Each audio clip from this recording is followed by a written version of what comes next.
Welcome to the Private Practice Startup Podcast, where we help mental health professionals grow their dream practices and live a life they love. We chat with successful private practitioners, business coaches, and marketing experts, bringing you tons of practice building tips. We invite you to take advantage of our private practice paperwork and our signature marketing e-course. And we have a gift for you. This is the exact methodology we use to create our six-figure private pay practices and have helped many other therapists do the same. Go to privatepracticestartup.com and on the homepage, click the button to download a free copy of your dream private practice playbook. Now on to today's episode. Hey everybody, welcome back to another episode of the Private Practice Startup Podcast. Hopefully one of your favorite private practice podcasts. In 7 years we've been podcasting, which is crazy. I recently talked to a friend and he was asking me some podcasting advice, and it took me a minute to be like, oh my gosh, we've been podcasting for 7 years. That's crazy. Some people don't even have kids 7 years old. So crazy. Time. Yes. So crazy. And speaking of kids, you were strolling your oldest son in the stroller learning about podcasts. And that's how we actually got started. When you said the word podcast for 7 years and then kids, I had that same vision of listening to Entrepreneur on Fire, John Lee Dumas, his podcast, as I was, strolling Landon, walking around the neighborhood. And I was like, Katie, we've got to do this podcast thing. She's like, oh, I don't know, but I trust you. So let's do it. And it's been the best experience. And it's amazing that it's been 7 years. And we're just so grateful for your loyal listenership and all of the feedback that we get from you guys, because we try to create this content to specifically meet your needs wherever you are along the private practice journey, from just starting out to scaling and growing and expanding and all the great things that you're doing in this world. So We're excited to be here for an episode just with Katie and I today. We are your guest experts, and we'll be diving in just a moment. Yeah, so we'll be talking today about 6 ways to master your mindset as a business owner. It's interesting. We just recorded a podcast with Ajetta Robinson, and really great because any space along the continuum, and I know we've talked about this many times, is along the continuum of the entrepreneurial journey. When you grow, you have new mindset issues that you have to tackle. So we're excited to talk to you guys about this. But before we dive in, we hope that you guys joined us last time as we spoke with Dr. Omalara Thomas. She's actually a medical doctor, but she talks about 5 strategies to turn your passion into profit. So great episode. Listen to that one if you haven't before. And let's dive in after our sponsor break. As a private practice owner, there are dozens of things to worry about. If you decide to accept insurance billing does not have to be a worry. Practice Solutions is a remote billing company who connects providers with billers in the U.S. who specialize in mental health billing. Their expertise has helped clinicians increase and maintain steady revenue by submitting and following up on claims regularly, resolving old aging claims, and performing eligibility and benefit checks. With Practice Solutions, you're assigned a billing expert who learns the ins and outs of your practice, functioning as an extension of your own team, so you can focus on what matters most, your clients and growing your practice. One of Practice Solutions' current clients says, Practice Solutions has been amazing for my practice, its growth, and my peace of mind when it comes to billing. Practice Solutions works with clients ranging from solo practitioners just starting out, as well as to larger group practices with multiple clinicians. Practice Solutions offers a free billing consultation to determine if their services are a good fit for you and your practice. Visit practicesoul.com/startupnation and schedule an appointment. Again, that's a free consultation at practicesoul.com/startupnation. Kate, where do you want to start? Well, we've got 6 tips for you all for how to really master the mindset. And as clinicians, we all went to school to learn how to become great clinicians, right? We talk about this all the time, and how some of the things that we learn in school actually work against us in the world of business. So one of the messages that we're taught is about making sure that we're always putting the needs of the clients first, and that, we're here to help other people, and it's our sense of altruism and wanting to make a difference for others. Our needs, are put on the back burner. And in business, you have to think differently. So yes, in the therapeutic room, it's important to really think about your clients and their goals and their needs and how you can support them And of course, you're a part of that process as well, right? We're not blank slates showing up in the room, just non-existent. So it's that ability to be able to reflect, and that meta perspective of being able to reflect on ourselves in relationship to the clients and all of those different factors that we pay attention to. But in business, you step out of that and you've got to really put your own needs and goals first, and to think about where it is that you want to take your practice, where it is that you want to grow, short term, long term. You want to think about the type of business that you want to create for yourself, so that you're not building this business that's kind of controlling you. You're able to stay in control of it, and it's in alignment with your life needs and goals as you grow and evolve throughout the different stages of life that you will. When I launched my business, I was in my 20s and I was not married. I was single. I had no kids, lots of freedom. And then as I've evolved throughout life, I went through my 30s, and that looked different than my 40s. And now I'm into my 40s, turning 42 next week.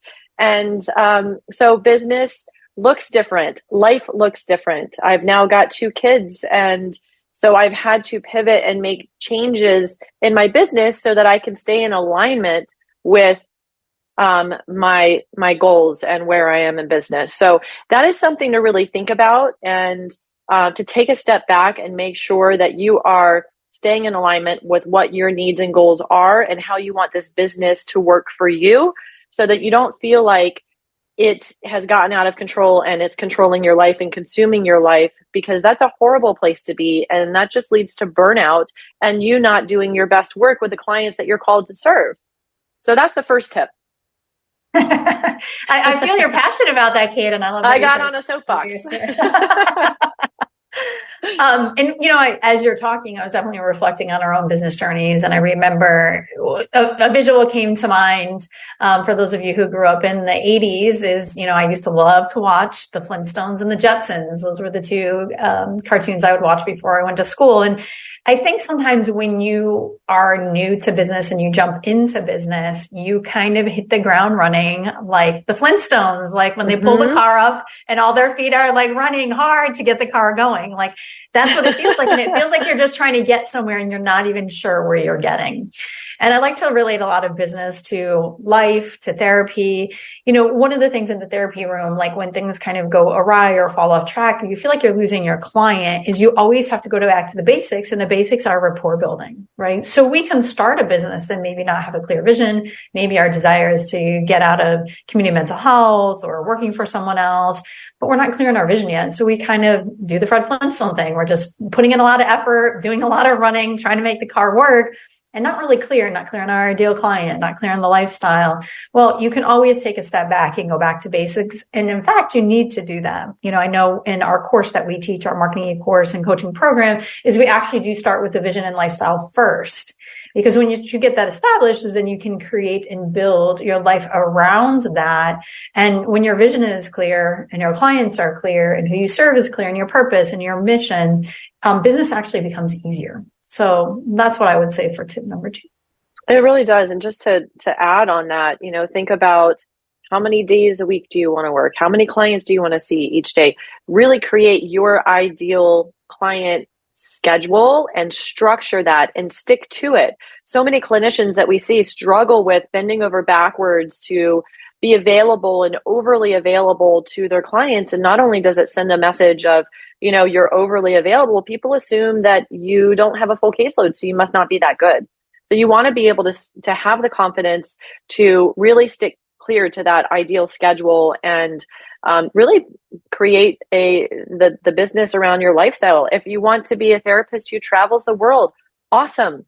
You can do so. You can have a virtual practice and you can do therapy from anywhere. As long as you're licensed in the state where the client resides, you're good to go. And now there's all of these new licensure reciprocity laws that are expanding one's ability to, provide counseling across state lines. And so it's really cool to see how COVID has changed how we think about business, how we provide services, and all of this is continuing to evolve. So it's really taking that step back to build your vision, to build your business around your vision and your desired lifestyle. And that lifestyle will shift and evolve over time. Yeah. And number 3 is really talking about that financial structure around your needs and goals. And you kind of heard Kate say, I started my private practice in my 20s and then in my 30s and now I'm in my 40s. Well, life changes, goals change. But again, it's always important. And I think this is my message today is to step back. Interestingly enough, I'm actually entering another coaching program. I'm a big advocate of coaching. And my coach had said something, Kate and I track our numbers through our dashboard in my other business. I track, income and numbers and all of this stuff. And he goes, well, what about your profit and loss statement? Expenses. Okay. Well, we had kind of said expenses, but it's a blind spot. When we're not looking at these things or taking a step back to look at it. And we talk about that working on your business, right? As a business owner, you have to work in your business, doing the work, doing the things that get you paid, especially as your solopreneur. But working on your business is taking that step back, that half a day, once a month, or full day, once every quarter, or whatever it is, to begin to peer into your business and your life and also examine your needs and goals at that time. And has that changed? Also has the environment or the industry also affected that? Do you need to scale back? Do you need to scale forward? What types of things need to be different? So, this conversation about, mastering your mindset as a business owner is not like a one and done in the beginning. It evolves over time as your business grows, as it recedes, as your family changes. So that's what we talk about in number 3. It absolutely does. Yes, I can remember when Katie and I first got into our own separate private practices, I think we started charging the exact same rate, which was like $80 a session. We're just willy-nilly going to charge $80 a session and see how it goes. And I think we would slide, as people were saying, well, how much do you charge? Well, we charge $80, but you know what? Maybe I'll take 60 or, whatever you could afford is fine, kind of a thing. I mean, because coming out of community mental health, $45 an hour was a lot more than community mental health at the time. Yeah, that was a long time ago when we first started. We made so many mistakes. And so it's really about, again, taking that step back and really thinking about, okay, what is your desired income for the year? Thinking about both to cover your expenses and to live the lifestyle that you desire, to be able to pay all of your bills, to be able to have savings, to be able to take trips and vacations and have sick time and all of those things, to be able to support your family. So think about, what are those financial needs and goals that you have for yourself for the year? And then how many clients do you want to see each week? And then work your way back. How much time do you want to take off to travel? Give yourself time to have sick days or weeks.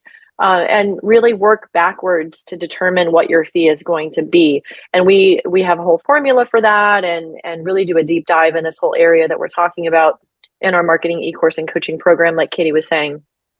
Yeah, so let's just take a quick moment for our sponsor. Perfect. As a therapist, I can tell you from experience that having the right EHR is an absolute lifeline. I recommend using Therapy Notes. They make billing, scheduling, note-taking, telehealth, and e-prescribing incredibly easy.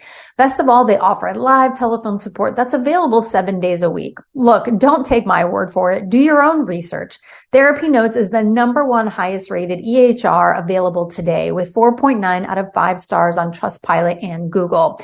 Go to therapynotes.com and enter code PPS as in private practice startup and receive a special 2-month trial, absolutely free. And hey, if you're coming from another EHR, no worries. Therapy Notes will import your demographic data quick and easy at no cost to you so you can get started right away. Trust me, don't waste any more of your time. Go to therapynotes.com and enter code PPS for your 2-month free trial. Directories can be a good source for new clients, but which directories are really worth it? Well, according to an extensive review of therapist directories by Very Well Mind, more than 90% of therapists recommend Mental Health Match. We love Mental Health Match because they understand that the therapeutic relationship starts even before the client contacts you. They've set up their directory to give clients a sense of confidence in you as a clinician and connection with you as a person. Their smart matching technology makes sure you only hear from clients who are a good fit for your practice. And referrals come with insightful information about the client, their presenting problems, and what they seek in a therapist. With over 10,000 clients coming every week, Mental Health Match is a great way to find the clients you want. Erin Moore, a New Jersey therapist, said, "I've been getting almost 2 referrals a week from Mental Health Match, and I like their ability to match me with my niche clients. These clients reflect my skill sets, and they come ready and open to the therapeutic process. This is energizing for both the therapist and clients. We could not agree more. And now you can try Mental Health Match for free for 90 days. Just go to mentalhealthmatch.com and use referral code STARTUP. That's mentalhealthmatch.com and referral code STARTUP." Let's dive into tip number 4. This is your favorite. This is one of, I would say one of our favorites. Yes, really leveraging people, technology, and systems. I would say systems sometimes are the most difficult thing to create in your business because it takes so much time and energy. You have to test it. You have to see how it works. But the beauty of systems is, when you use systems and then you leverage people and technology, inadvertently you forget how it actually works. And when you have to pick it up years later or have to step in, you're like, how does this work? But the good thing is it's all documented because you documented it, or one of your team members did to jump in. But that really, time is not a renewable resource. Money is. So we all have the exact amount of time in the day.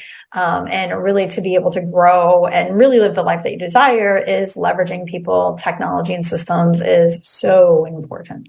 So important. And, the mindset for a lot of clinicians starting out is they're in that bootstrapping phase and feeling like I've got to, figure out everything myself in order to know how to outsource it to somebody else. And that is so not true. So not true. If it's not in your zone of genius, if you don't love doing it, if it's super time consuming, somebody else can be doing that for you. 1000%. So it's taking a step back again and thinking about what are your strengths and natural talents and how can you stay in your zone of genius and allow other people who have those strengths and talents in the other areas.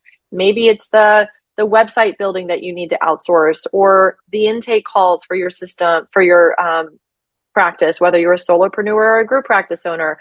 There's so many different aspects. Maybe finances aren't your strength and you want to hire a bookkeeper and an accountant to be able to manage that aspect of the business so that you can be informed with the numbers, but not have to crunch the numbers yourself. There's so many different things that you can leverage people, technology, and systems for so that it will streamline your business and allow you to work on the areas that you love, to keep your passion alive, and to allow you to be much more intentional about the time that you're spending in your business so that you can focus on your bottom line and what's going to help increase that, the most important aspects of you and your involvement in your business. So that's a big one for sure. And then our 5th tip really comes from Disney. Are you going to sing? From Don't the movie Frozen. Don't do it. I'm not going to do it, but it's let it go. So you got to really let go of control. As I watch some business owners in their business who really take on a lot of stuff, it's because they don't know how to trust others or they're afraid of looking bad if their team or staff member messes up. And so, letting go of control is not just what many of us experience in our younger years of working for agency work, where you just got all the cases piled on, the 25 charts, and then they say, all right, go see these clients, and you had no idea what you're doing, right? There's no training. But letting go of control is really about training the systems, touching base, having meetings, supporting your team, supporting your staff so that they can do a job well done. And like Kate's been talking about, his zone of genius. You should place people in roles that are really their zones of genius. That allows them to do the work that they love to do well. It allows them to contribute to their highest and best of their ability. And then you have to let go of control. Mistakes are going to happen. Mess ups are going to happen. Life is going to happen to your team as well. And so it's all a learning curve, but having some compassion and grace for your team, really, communicating the team spirit, the we, the us, rather than the you and the blame, is really important. And, I will say folks who've had leadership roles, it's a little bit easier to step into this role. But this is in and of itself a whole mindset shift too, that many business owners have to go through if they haven't had that type of experience or just don't find that that's, something that's a strength of theirs.